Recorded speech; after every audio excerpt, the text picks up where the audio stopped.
In three, two, one.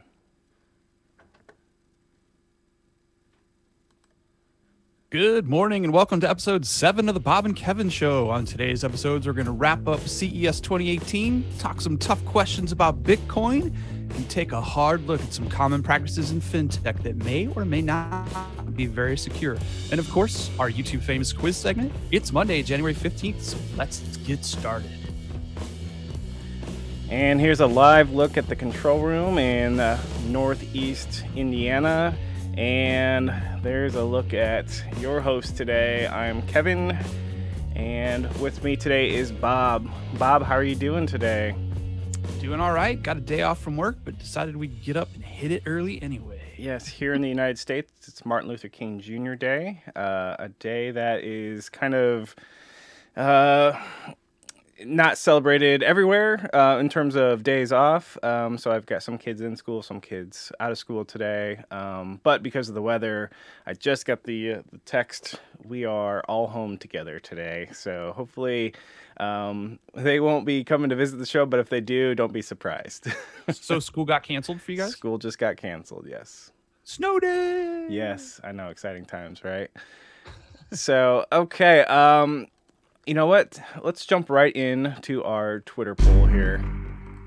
And last week we had a Twitter poll in regards to the new browser war era. It looks like Chrome won out at 67%, with Firefox coming in second, and several other comments. Bob, does that surprise you at all? So Chrome 67%? Is that what you said? Yeah, Chrome 67%. That actually is a little surprising. I thought there'd be a bigger market share, probably closer to that 75, 80. So 67, very interesting. And today we're moving along with another Twitter poll. We've already got it live, and it is in regards to cryptocurrency in 2018. Do you already have, or do you plan to invest in cryptocurrency in 2018? So you got some choices there. And Bob, what say you? Are you in the cool kid club with the cryptocurrency yet? Or are you still on the sidelines? Well, I don't know if I'd call it the cool kid club. It's probably the nouveau poor club, since I got in right at the peak. I probably started dabbling, I don't know, maybe just a little over a month ago. So I'm doing the dollar cost averaging. I'm basically watching for days where there's a big drop early in the day, and I'll put in a buy. So I've got some Bitcoin, some Litecoin, and actually just got some Ethereum yesterday because I saw it take a dip. So oh, very good. I'll have to go check. So yeah, I finally got onto Coinbase. Now I didn't realize they had 100,000 new registrations per day. That's what they're averaging. So holy cow. We're going to talk a little more about the registration process at Coinbase later on in the show. But I too have finally cracked the code, so to speak. And I'm looking at Ethereum and Litecoin in my portfolio right now. This could be the year of the altcoin. Again, we're going to talk about that here in just a few minutes. And first, though, I want to remind everyone that we are on a new channel, and make sure you subscribe. If we figure out which way to point down there, just smash that button for us, because that means you get all the notifications you can. And something else that you can do, there's a little bell icon on the channel page, and if you push that button, you actually get all the show updates. Every time we post a video, you are guaranteed to get some sort of notification right to your inbox. So they have to subscribe and they have to click the bell? So if you subscribe, it says you get occasional updates. But of course, who wants occasional Bob and Kevin updates? You want all of the Bob and Kevin updates. So go ahead and hit that bell. It will change your life. Yes. You know what, Bob? The upper management visited the other day and told us that we need to make sure we are making or taking full advantage of our show assets. So therefore, we have our breaking news. A little stinger here, and the reason we have to use it is not because we necessarily have breaking news, but we just need to justify it on the budget. Otherwise, it may get cut. So all the news. on the Bob and Kevin show is breaking news. Yes. So because we just played the breaking news thing, we should probably talk about some news. So let's just throw Bitcoin Pizza at you. And right now, Bitcoin Pizza is taking a tumble here, 136 million. So that pizza is definitely not worth as much anymore because the markets are taking a hit. And that's a good segue because we're going to go right into our tech headlines.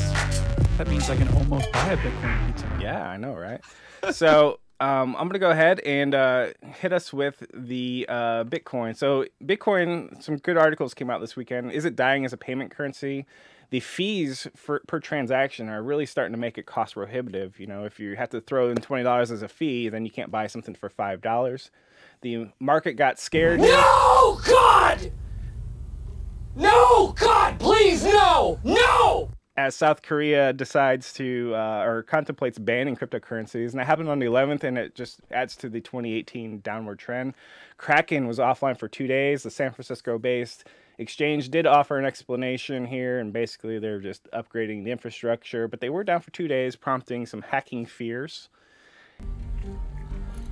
Bitrex, we don't need them, is still closed to new users. So this is another popular exchange, and on December 15th, they actually stopped new users. That's so great, Doc, if you want to miss yet another opportunity. Is here. 2018 the year of the altcoin, or is it just the year of the shitcoin? And there's another great article that we're going to share with everybody here because Bitcoin may have topped out, but Kodak, yes, Kodak, they're introducing their own crypto coin here.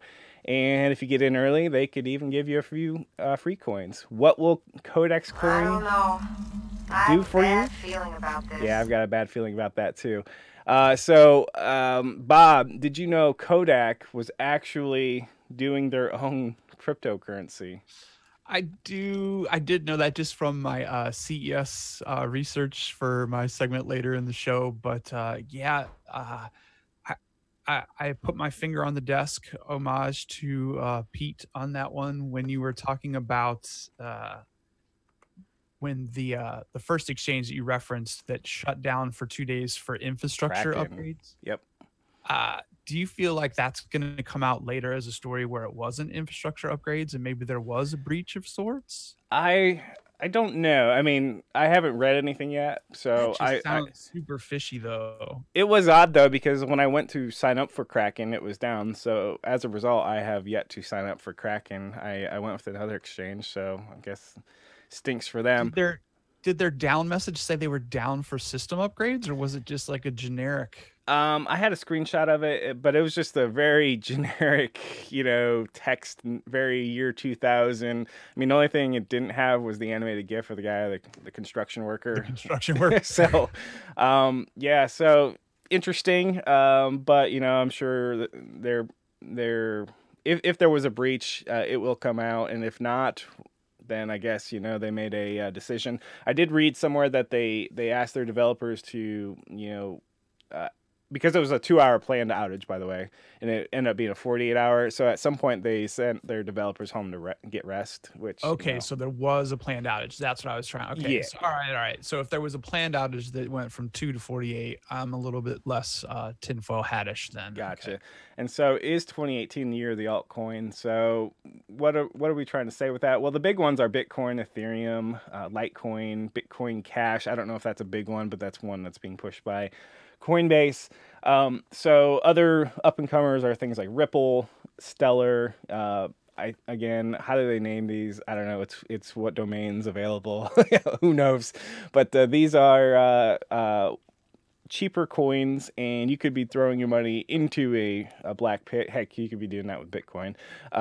So it's anyone's guess, and the feeling is that this is the kind of the second wave of getting into the cryptocurrency thing by, yes, you can do Ethereum, Litecoin, Bitcoin. However, your returns on those may not be as high as, say, going with a Ripple, which is, around $2 for a coin. So, yeah. So is Ripple on any exchanges yet? Like, how does one acquire Ripple? So Ripple is on Bitstamp. There's also a service called Shapeshift.io where you can kind of take one coin and shift it to another one. But be very, very, very careful because just because a coin exists doesn't mean we should buy it. So you should definitely do some research on, well, what does the coin do? What companies are backing it? Is this just somebody's idea of getting rich? And when I mean somebody, I mean the person introducing the coin, because we could have the BK coin, and you and I talked about that during the pre-show. We could have our own coin backed by blockchain, and it could be awesome, and we could give ourselves a bunch of initial coins and be the first miners. But why? And that's kind of when I look at the Kodak coin and go, okay, Kodak, cool. I get it. You want to jump into it, but what is the purpose of your coin? Only thing I can think of right now is like licensing, but licensing doesn't need to be blockchain based, which is the other kind of dynamic in all this. Well, blockchain is cool, but do we have to blockchain all the things now because, all the cool kids are doing it? I don't think so. We can just have a central server still on some stuff. Yeah, and I just don't know if blockchain still is mature enough. I mean, it seems like you see articles almost popping up daily about, hey, it's great, we can use it for this. Oh, yeah, but really it's not scaling to what we thought it would. Yeah, and that's the thing. So I've read a lot of articles. It doesn't make me an expert by any means, but it just makes me a little more informed on this than I was, especially a month ago.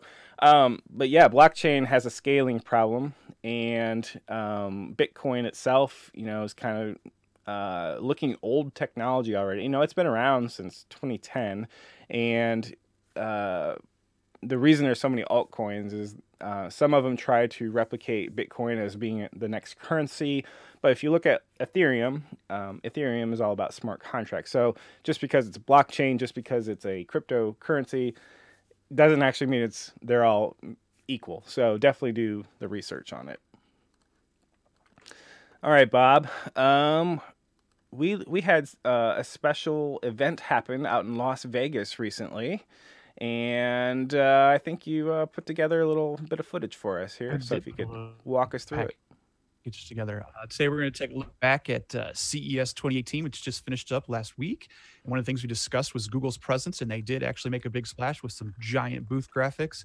And they actually did a little Vegas monorail takeover. So everywhere the monorail went, hey, Google was with it. This year at CES was definitely the Google versus Amazon battle in voice-assisted technology. Tons and tons of products announced at CES that were all integrated with either of the two platforms. Took a look at two very specific ones. First one was the Asus Lyra Voice. I liked the Asus Lyra Voice because, well, it's a speaker, but it also pulls triple duty. It's got a wet AC 2200 mesh Wi-Fi router. It's a speaker, and it also has the digital built-in digital assistant with Amazon, and then also the Lenovo smart screens. Nothing so special about this. I mean, this actually does have Google Assistant, but I just liked the screen size on that one versus the Amazon Show. So then we've got some heads-up or VR display technology was big at CES with that Vive Pro from HTC. Here's our friends at Kodak doing weird, wacky stuff. They actually had a racing drone that was at CES this year. So they're just kind of trying to find themselves, I think. Speaking of drones, this one is an actual big size. It's actually a helicopter. It's going to be a smart helicopter that uses a new worldview. It's going to be autonomous or with a driver, but it looks pretty small. Electric cars also were huge at CES this year. This Fisker eMotion claims a 400-mile range, but most impressively, 9-minute charge time. Of course, my digital girlfriend, Sophia, was at CES, and she even tried to connect with her new gal pal, Chrissy Teigen, for some makeup advice. You can look into that little conversation online. Crazy weird stuff with 3D scanned faces and 3D printed right there at the show. Very creepy, but I guess you could make your own robot if you wanted to look like you or a loved one. Other robots at the show, a clothes folding robot. I can really get behind this one because I hate folding clothes. I want to see the price tag on something like that. Speaking of clothes, some smart, well, I guess it's really not smart underwear. It's underwear that protects your junk from radiation from cell phone Wi-Fi. So some crazy stuff. And don't forget about the cat lovers either. Cat's Pad. If you ever wanted a mobile connected watering feeding dish for your pet, they got one now. So a little bit more practical digital fingerprint on the screen, so no bezel required. So some screen tech being displayed prominently at CES. And speaking of which, this one's not so practical, but LG demoed some rollable OLED screens. I think this one is a 65-inch long rollable piece of technology. So I'm not really sure if I'm ever going to want a rollable television, but apparently they are coming. So one thing I learned in my review of the CES is that there is pretty much a product for everyone. One of the ones that I didn't make the cut, but I thought was very interesting was there's a whole weed tech aspect of CES now, because we have California, the 6th largest economy on the planet, has legalized weed, and Colorado. All those are really close to Vegas. They had a desktop vaporizing bong, I guess. I don't know. I'm not really down with all the weed tech, but we're going to be talking about FinTech. I learned a little bit about weed tech this week as well. Weed tech. Wow. Holy cow. So yeah, and there's some political noise over the weekend, or I don't know, in the last week or so, about some rules being rolled back at the government level. So yeah, very interesting. The rolling screen, I did see that one. That one looks very cool. But do bendy you find stuff. it practical at all? Like, would you roll up your screen and then hide it away when you weren't using it? Probably not. Well, if you gave me a screen, I would make use of it. Would I seek out and replace the screens in my home? Not at this time. No. LG, if you're looking for anyone to possibly demo and review your product on a giant YouTube show like ours, hit us up in the DMs and we'll send you our shipping information. Did you have a favorite CES item that you really liked? I have 2 Priuses right now, so I look at those as gateways to electric cars. And for the longest time, I've said that my electric car is going to be a Tesla. But looking through and doing some of the research on some of the other electric vehicles that were featured at CES, I think there's going to be plenty to choose from. Nissan Leaf had a pretty good showing at the show as well. So definitely electric cars are here to stay, and I think there's going to be a lot more options for us. So that had me pretty excited. Yeah, I guess the most exciting technology for me moving forward has to do with energy, solving energy problems, green energy, kinetic energy, I believe. Basically, we should be able to use the fact that we have gravity, motion of the oceans, things like that. So, big box stores with giant solar panel potential. Seems like we would have solved this problem by now, but I guess fossil fuels are still cheaper. But did you know if there was any energy related things at CES? There probably was. I'm just curious if anything jumped out. You know what? And that didn't come across in my research. I can definitely go back. I'll report on that for next week. I'm just curious. Yeah, no, nothing really came to mind. There wasn't like a huge solar efficiency push or any kind of, like interesting new kinetic things out there. But I did think while you were just talking about the energy aspect, I know that you're always looking for disruption.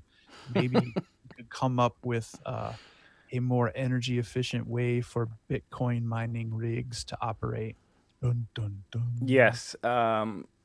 Yeah, that would be pretty awesome, because it's very energy prohibitive. Even though electricity is pretty cheap, when you have to use the amount of wattage though required to hopefully mine one of these coins, except a real one. There we go. The practicality kind of goes away, and what is the harm to the environment? And I don't want to turn this into an environmental thing, but it's just all the inputs that go into technology these days. Okay, Bob, do you know what time it is? Is it really quiz time already? It is. And I think today it will be a little bit of a challenge, but you could surprise me because I tried to make it relevant to the show today, and you might get all these really easy depending on... that's not what you said yesterday. Okay, you're right. All right. You're totally going to hate me after this. I'm on the hot seat. All right, number 1. Who Do is? we have a category? Oh yes, yes, we have a Can I at category. least get in the frame of mind? Let's go with Bitcoin. Bitcoin is your category. Damn it, I knew it. Who is Satoshi Nakamoto? Wow, so many things I could say here that I know are not right. I'm gonna guess that he is the inventor of Bitcoin. He is. So go ahead and give that to you, and allow me to expand. So Satoshi Nakamoto apparently is a pseudonym, and we actually don't know who the real person is behind Bitcoin. Oh, that's right. We don't know, do we? We don't. So Bitcoin has a bit of mysteriousness around it, and the person allegedly who goes by that has a lot of Bitcoins tied up, and they're just kind of sitting there. So we're all kind of wondering, could they move those coins? If somebody moves those coins, do we find out who it is? Things of this nature. So right now we don't know, but yes, he or she, I think that's a male name, but is associated with being the inventor of Bitcoin. We'll put a link to the Wikipedia article for anyone. What if it's really the Winklevoss twins? Then I've lost a bet to somebody somewhere. So it could be. It could be. All right. So number 2. I'm 1 for 1. You're doing great. This one is going to challenge your knowledge even more. The Satoshi is a unit of Bitcoin. So it's like a subdivision. How many Satoshis are in one Bitcoin? And full disclosure, I would have never gotten this. I had to look it up. But I was curious. It seems like it'd be 1,000. I think that's a reasonable answer. Is that your final answer? Yeah, I'll go with that as final. Okay, that seems like a reasonable thing. However, because you can subdivide cryptocurrency to a lot of decimals, it's actually there's 100 million Satoshis in one. Oh, sweet! Bitcoin. So that means I have thousands of Satoshis. You do. Congratulations! Right. You can tell all of your friends how many Satoshis. Status. That's right. How many Satoshis you got? I'm rolling 3.5 deep in Satoshi. That's right. All right. So all right, you're 1 for 1. This one I will give you hints if you would like, and let's just go with it. A block in Bitcoin is a group of transactions that get mined. What was the name of the very first Bitcoin block mined? Think of very first. It had like Optimus Prime. Nope. Let me give you some hints. So there's a famous book in Western culture. It is divided into testaments, and the first book was Genesis. The Genesis block. So 2 for 3. There you go. So. There you go, Bob. I liked Optimus Prime better. I did too. Would have had a very geek tie-in there. So, yes. All right. So, cryptocurrency quizzing, you didn't do terrible today. Speaking of not doing terrible today, you can help the show by hitting that subscribe button in the bottom right-hand corner. Again, we're on a new channel, and we are trying to build our following. And if you subscribe, you will not miss any updates. And if you want, as a bonus, hit the bell, and that will give you even more updates. There's a rumor of future contests, right? There is a rumor, and the current thing right now is Bob and Kevin 250. What we want to do, our short-term goal is to get to 250 views in a week per episode and 250 subscribers total. And of course, if we hit that, we'll push the carrot farther out. But yes, we are contemplating some sort of contest, and if you have ideas on what you'd like from the Bob and Kevin show, let us know. For all we know, how many Satoshi could we give away? I don't know, maybe thousands, maybe many dozens. I don't know. So yeah, think on it and let us know. All right. So something that's been bothering me though since yesterday, because apparently the tech headlines from TechCrunch have not updated. The one about the don't hate us, but not because of our sex parties. Yeah, I saw that in the crawl, and I was going to look it up, but I thought, probably, yeah, I'm sure. Yeah, somebody I else think can figure it out. I think it's related to actually I looked it up because it was really driving me nuts. It's related to Silicon Valley, and it's basically everyone hates us, and it's not because of our sex parties. So Oh, apparently, this is a Stanley Kubrick reference, Eyes Wide Shut, but it's an article about why people are having problems with Silicon Valley. so we should disclaim the sex parties in the crawl are not our sex parties, even though those are the TechCrunch headlines that we get fed in. And thank you for the context, Bob, because yeah, I'm not reading that. This is not our exclusive news. No, very much. Okay, so I will take the opportunity to change to a completely different topic, and it had to do with me signing up with Coinbase, which took me way too long, and the buzzword with all this is going to be FinTech, which is a kind of a hashtag movement or whatever for financial technology. And I created a video over the weekend, and I'll post a link to it directly. But essentially, the trend seems to be to go ahead and give somebody your bank account credentials. And if you go into Coinbase, and as you're seeing there, you can choose your bank, and it looks really slick. It wants your username and your password, depending on which financial institution you click on there. And that kind of set off some warning labels or warning bells in my mind. I'm like, wait a second. Okay, maybe this is OAuth, but man, it's just so weird that they are all uniformly, designed here. That doesn't happen in the real world. And sure enough, I look on here. What they're using, Coinbase, is using a third party, and they are sending it off to a company called Plaid, I believe, if I pronounced that correctly. And I went to their website, and you can see it there. It's very slick. I will definitely say that there is a gap in the financial tech industry where it's really hard to integrate with banks without doing the microtransactions. So I understand the motivation for this, but I also think this is violating a lot of security principles by allowing many people to handle your credentials. So even the way OAuth works, your credentials are only handled by the domain that issued them or the company that issued them. So at least Coinbase and Plaid are touching your credentials, which is not what I would want to, to see happen there. So even the reset password link there, kind of sends it off. What this actually smells like, it smells like a phishing site, but it's a legit company. So do you trust, this company because they're a startup in Silicon Valley? Well, some people that I've talked to said, yeah, sure, they seem legit. Well, I don't think you can legitimize yourself by just saying, well, so-and-so uses us and so-and-so uses us. That still doesn't necessarily make it right. There's other services like Mint that apparently does something like this. Even on the Coinbase website, it's like, after you use your username and password, you might want to change your password at your financial institution, just saying.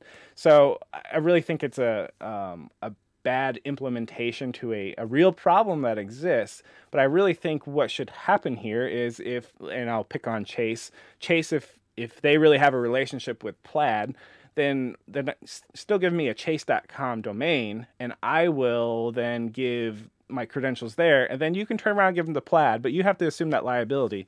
Because they send me to Plaid first, it's like the banks are shifting that liability. Now, I don't even know if the banks are cooperating at all, but they may be complicit in all this. So fortunately on Coinbase, you can get to a screen here where you can just put in your routing number and your account number. How is that any better, Kevin? Well, I'll tell you what, at least it's scoped to one account, and I can have a throwaway account for this cryptocurrency mania, as opposed to here's my credentials that basically is the same as me saying, this is me doing this, do whatever you want. This is my authorization credentials. And so, I just feel that there's too much risk there, and that's just something that is worth talking about, worth calling out. And Bob, let me throw you a question. Can I have your username and password to your bank so I can just get you signed up for a website? See, when you frame it like that, it's just so scary and sad. And of course, when you frame it like that, then you're like, hell no, I would not give you my username and password for my bank. But I did it. Right. And that's my cheeky irony here. I'm like, no, you won't give it to me, even though you know me, but you'll give it to Plaid, who you have no idea even existed during that time. And I don't want to pick on you. I'm just saying. So let me ask you this. A philosophical question. Are we so in love with or taken up by the cryptocurrency mania that we're like, yeah, this is bad, but I need to get in. I need to get in now. And if I can't wait those 2 days to get my microtransactions, verified. I need to get in today or we're going to miss it. Is that where we're at? I don't know. That's a great question because I think, hindsight being 2020, I don't know if I would have been in a hurry, but gosh, if you would have told me that, if I would have known that my stuff was floating in the ether, I would have been very hesitant. And I would never set up the small bank account just so I could get into it either. So, I mean, really, I'd still be giving over the routing number and checking account number for our main checking account. I feel so nauseous right now. Yeah, and I don't want, this isn't a Bob, you're a bad person, or Plaid or Chase. What I want to highlight here is we are providing shims in a way that shouldn't be provided. Just because this is one of those token examples of just because you can doesn't mean you should. And I know that's snarky, and it's like, oh yeah, Kevin, you're all knowing. I'm just saying. Phrase it like, would you give your username and password to someone? We don't know what they're doing. In fact, on that Plaid website, they're basically saying, yeah, we can track, their finances in real time. All you got to do is pay us money and all you got to do is get them to give us the username and password. Well, so what's Plaid's model for revenue? They have a pricing thing. In fact, let me pull up a live browser here and let's take a look, Bob. So this is their website here. Oops, and you can't see it. Okay, now you can. So they sell an API, and their pricing model is here, and they bill based on how many credentials, it seems. So okay, so that's what I was going to ask. So yeah, so they're at minimum they're ticking, but gosh, I bet you they're holding. They have to be holding. Yeah. If you look right here, they purport that they can track your historical balances, your income. They can do some sort of authorization. I just think this is way, way, way, way too invasive, and it doesn't answer the question of, well, are they storing my username and password? They would have to be, because here's the problem that they're trying to solve. And so they're either storing your username and password or they're storing the auth cookie that's generated from the transaction. No, I don't think so, because that'll expire. So what they have to do is they have to re-up that. And my bank, for instance, isn't just a username and password. It's a username, password, PIN, then a security question. And I've seen websites, and I didn't go deep on Plaid here, but I've seen other websites ask for all of that. And apparently people are putting that in.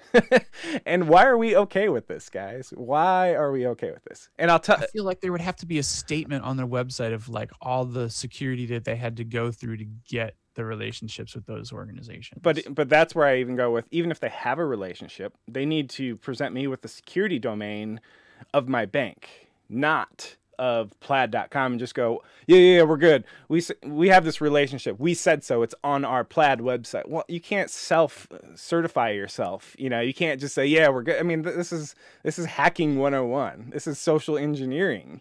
So we're almost using social engineering principles here to get your bank account, and people are being complicit about it. People meaning the banks, the services using this. So yeah, I'm not very happy about all this, and I'm glad I found a way around it. Yes, they have my routing and checking account number. Guess what? That's a throwaway account. And the worst I can do, that I can limit my scope there. If I give you my username and password, hell, you could get a car loan, buy a house. You did set up a throwaway account. Hell yeah, I did. You're so much more diligent than I. Well, I have a really great bank, and I don't want to disclose which one it is. Not because I don't want to give them advertising. I just don't want to get any people any additional information about myself. But I can set up a checking account in minutes, and that's what I did. The only bad thing is I had to wait 24 hours because ACH works on a 24-hour cycle. And Right, you have to wait for the deposits to show up so that you can Yes. reference those in the answer screen. Yes. And so talking to a coworker, I was explaining this whole plaid thing. He's like, what are you talking about? I signed up on Coinbase. So he's like, oh, wow, that's new. They didn't have that before. So I get it. So I don't know if it's, obviously there's a cost savings here or it's maybe not even that. Maybe it's just quicker to get users. You know, they have 100,000 users sign up a day. So I get the reasons for all this, but it doesn't make it right. And I think this is a tale of that, where guys, just because you can doesn't mean you should. In fact, hell no. But I might know that, but grandmas or the person who heard of Bitcoin, they want to get in and they found Coinbase because there's only so many US based ones. Will they know? Well, probably not, because they're not programmers. And you know, I didn't even know. well, and again, not to shame you or anyone else, I looked at that and go, whoa, whoa, whoa, whoa, whoa. And you know what tipped me off though is they all look the same. I'm like, wait a second, no, you can't have 2,000 banks and they're all got on the same page. I just don't see that happening. Nope. That when you showed me that, I was like, God damn it. All right, Bob. I should have known better.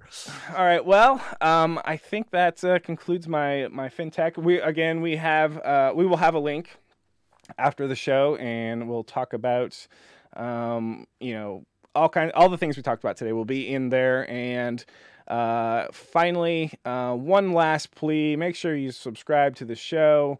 We really do appreciate it. Bob, do you have the final word for us? You know what? I just wanted to say the one thing that I love about doing this is that I learn so much. I mean, each week. So whether it's the segments that I'm putting together for the show or just sharing the conversation of the stuff that you've come up with for the episode as well, I'm having a blast, and I hope everyone else is kind of getting a taste of some knowledge that they weren't necessarily 100% rock solid on. And if they enjoy it, hit that subscribe, and heck, hit us up on Twitter. Just drop us a note and say, wish you guys were covering more of this, or hey, great job, keep it up, or hey, have you thought about looking into this? So let's make it a conversation. I'm gonna actually take the final word. And fact checkers, our fact checkers are people that he's talking about, because we do some research, but we won't claim to be know-it-alls. So if you do have a unique opinion or insight, or you need to correct the record, please get a hold of us. All right, Bob, what should we bring? We need to bring the lightning.